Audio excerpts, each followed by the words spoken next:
12th night, 15 men ignite a terrifying sequence of events that would shock a nation.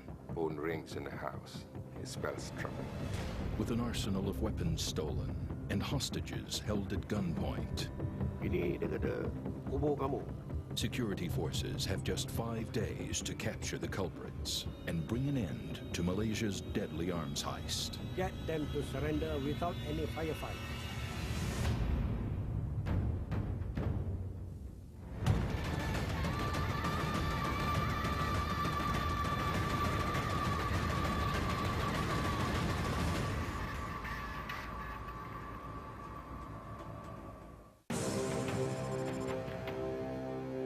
Located north of the Malaysian capital city of Kuala Lumpur is the town of Grik. On a normal night, at this hour, most people would be asleep. But tonight, football fans are up watching the Euro 2000 Championship.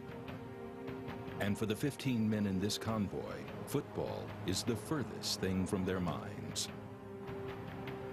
Posing as military officers, they are headed towards nearby Kuala Rui Army Camp.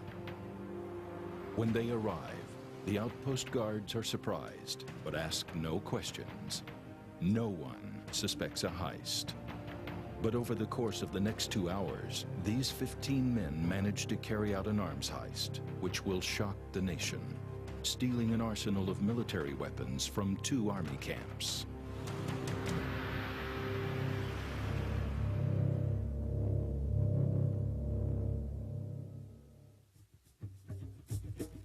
"360 kilometers south of Grik, Kuala Lumpur is waking up. Being a Sunday, all is relatively quiet at the Malaysian Army base camp. Army Field Commander General Zaini Mohammed Said is at home watching the news. If anything should go wrong, he is the first to know about it. 8:15 in the morning, Sunday, 2nd of July. Phone rings in the house. I mean, it spells trouble. It is one of Zaini's subordinates. He is calling to report news of the heist. And he related to me that a number of men in 3 Pajeros came to the camp. And these men were dressed perfectly in military uniform, berets, military ranks, wanting to do surprise inspection to check on the security of weapons in the camp.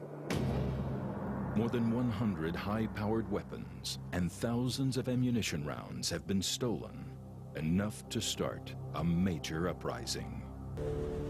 Army Field Commander General Zaini moves quickly to contain the area. He orders a tight cordon of over 2,000 Army personnel to surround Janalik Hill.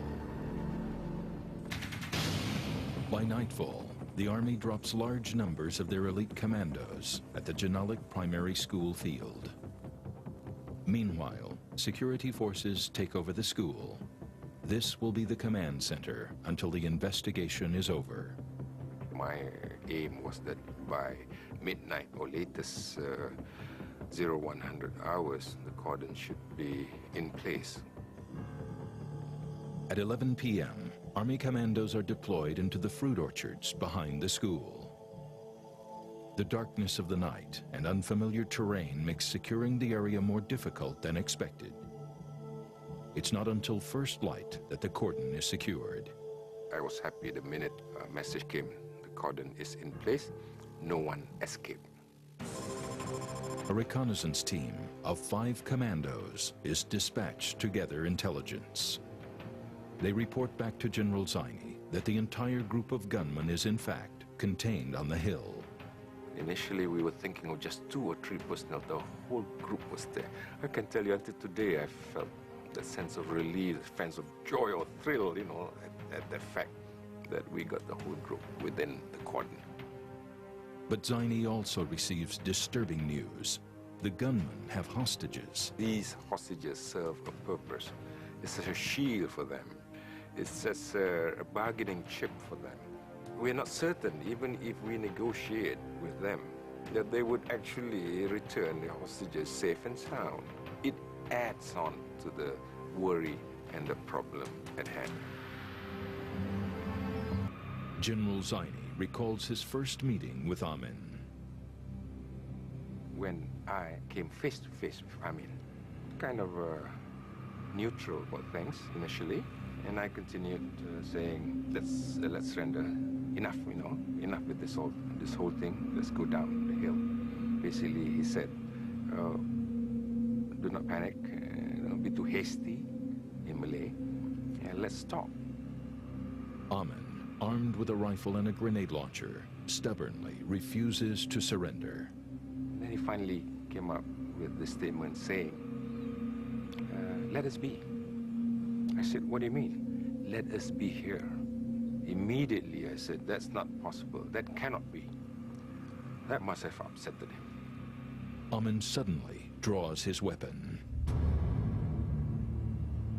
I remember seeing the barrel of the gun going for my left abdomen. I was fearful, this cold feeling in myself. Say, oh man, this man is crazy. I'm going to die this time. Meanwhile, security forces rescue villager Jafar and policeman Muhammad Shah and lead them to safety. Dalam perjalanan, saya terdengar satu dah tembakan. Tapi saya tak tahu apa yang berlaku di atas. Yang saya dengar cuma jeritan daripada pasukan keselamatan, medik tu ya. Shot went, and I saw from the corner of my right eye, the shot hit one of their men. The shot misfires, wounding one of Amin's men. Zaini instinctively grabs Amin and grapples him to the ground. That signal for the rest of them to be taken down as well.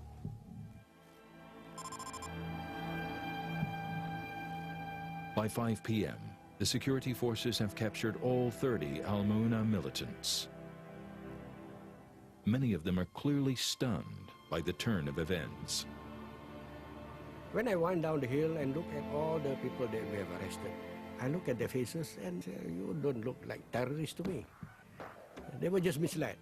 And I was happy that they do not lose their lives. Of the 4 hostages, only Muhammad Shah and Jafar are alive. The stolen weapons are all accounted for. I think it's a good joint operation. And I suppose the relief is we have completed it successfully. A few weeks later, Jafar dies of an unknown illness, leaving Muhammad Shah as the only surviving key witness at the court trial. Amin and his men are charged for committing treason against the King of Malaysia. They are the first in Malaysian history to be charged under this act. The 15 members of Al-maunah who were directly involved in the heist are sentenced to life in prison. The remaining militants are sentenced to 10 years. Amin and his 3 deputies are found guilty and sentenced to death. All 4 men are hanged in 2006. We may think that we are prepared all the time. We may think so, but only to be made to realize that you can still be caught by surprise by something that you least or you never did expect that would happen. An evening that began with a football match turned into the start of an arms heist that gripped an entire nation. It took 5 days and over 3,000 security personnel to bring the crisis to its peaceful end. But 2 hostages were killed. Army Corporal Matthew Anak Medan and Police Detective Corporal Sagadevan. Gugurnya dia, saya merasakan satu kehilangan seorang anggota yang berdedikasi lah, dan seorang kawan yang begitu baik. Matthew's body was brought back to his hometown. Matthew and Sagadevan each receive a Medal of Honor posthumously. Police Commissioner Hadi and Police Officer Muhammad Shah are also recognized for their heroic actions. The highest Medal of Honor, however, goes to Police Commando Razak and Army General Zaini for their selfless contributions in securing the peace. The 31st of July every year is Warriors' Day.